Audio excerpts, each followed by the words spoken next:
Welcome back to another vlog, and I know a lot of you guys have been doing it hard lately. You've been doing it at home, been doing the home workouts, so I thought I'd get stuck in as well because I don't have access to a gym full time either. So I wanted to show you my push workout: chest, shoulders and triceps.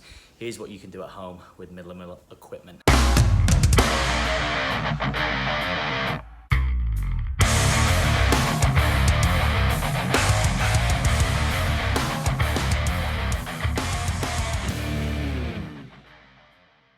Welcome back to another YouTube vlog this week, and we're talking about push home workouts. So a lot of you over this time obviously have not had a lot of equipment to work with, and a lot of you have just had some really basic bodyweight stuff. Others have had the luxury of equipment, or maybe you've got some bands, maybe you've had some water jugs, or maybe you've even fashioned your own equipment.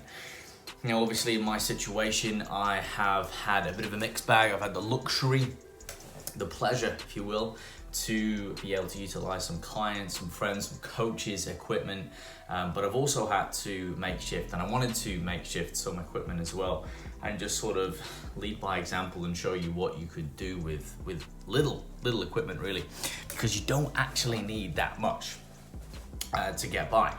Now, I've talked about this in other videos, for example, how, maintaining muscle mass is easier than we think, and, maintaining strength and all these sorts of things, which people have thought that, oh, wow, we're going to lose this and we're going to lose that, and it's not actually the case. A lot of the fears in our head that never actually are as bad in reality, shall we say.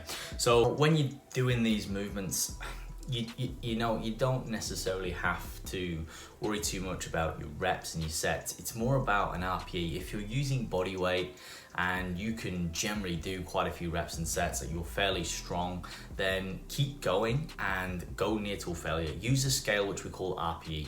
So RPE is rate of perceived exertion. This is just a really simple explanation. 10 is impossible, 1 is super easy. Work a little bit closer to failure than normal, get up to that 8 to 9, do 2 to 3 sets of that, 4 if you're advanced, or even 5, and just choose a couple of exercises.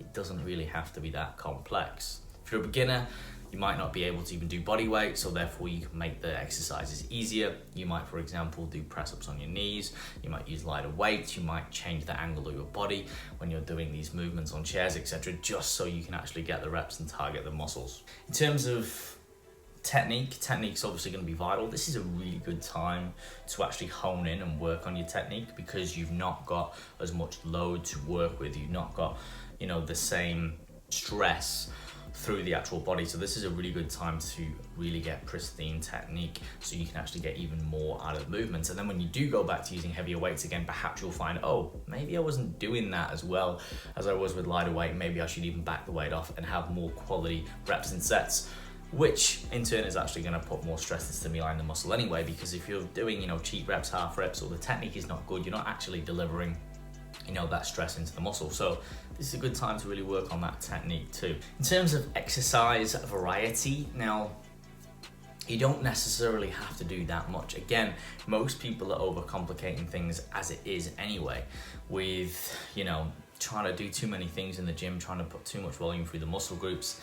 And a lot of the time, it's unnecessary. You can get a lot more from a lot less quality, and then with quality comes quantity. Save the really complex stuff and really long workouts for when you're advanced and you actually need that sort of stuff. But right now, depending on the muscle group, I would generally say pick a vertical and a horizontal push and pull, a couple of flies and exercise variations, and you're pretty much done. Again, my recommendation, 2 to 3, 5 sets max if you're really advanced. Work to an RPE. If you are tracking reps, try and beat them. Every week when you come around to that workout again, try and beat them or try and get better form, less rest time. There's many forms of progression, which I always talk about. It's not just reps and weight on the bar per se, especially now. It can be rest time, it can be technique, it can be more sets, etc. There's lots of different mediums. So keep that in mind when you're looking at progression. Get creative as well. Buy some water jugs, they're really cheap. You can go to Woolworths and Coles or your local supermarket and pick some up. Get in the garden shed, clear it out. That's a workout in itself. grab a broom handle, you know, a brush handle, you know, see what you can attach. Obviously make sure it's safe, but again, get creative and just think about those main movements in the gym that you were doing or you should be doing and try and replicate them with household items, even if you have to make some modifications. Again, always make sure you're safe though, guys. Aside from that, you might train more frequently, you might train less frequently because this is new and you've got to adapt to the stimulus. You might find yourself a little bit more sore than normal, even though you're not using the same weight, because again, it's a different skill, it's a different neural pattern than you're actually used to. So something to keep in mind there.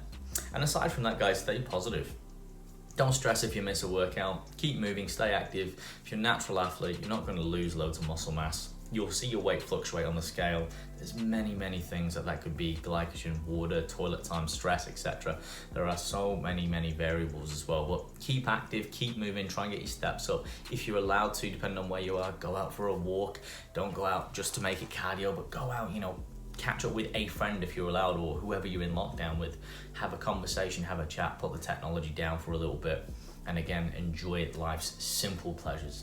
So guys, of course, if you like the video, make sure you like the video, subscribe for more weekly content. And if there's anything specifically you want to see in this time, let me know. It does seem like we are coming out of COVID-19, especially here in Australia though. So for those of you who are still in lockdown, stay positive, keep it real. But for those of you who have the luxury like myself and maybe coming out of lockdown, I've got some more content coming up because a lot of people are actually going to cause themselves some damage when they get back to training. So I'm going to give you some protocols, tips and tools to be able to avoid that. So when you do get back training, you can keep training, perhaps even more intelligently than before too, which will be good. And as always, if you want more in-depth content, 24/7, 365 on demand, jump into my academy as well. And guys, thank you for the support, and I will be seeing you all in the next video. So there you have it, guys. That's my home push workout for chest, shoulders, and triceps. And no, it isn't easy. Get creative, don't be lazy, don't use this as an excuse. You can make it as easy or as hard as you like. Make sure you try it, like, comment, and subscribe, and I'll see you guys very soon.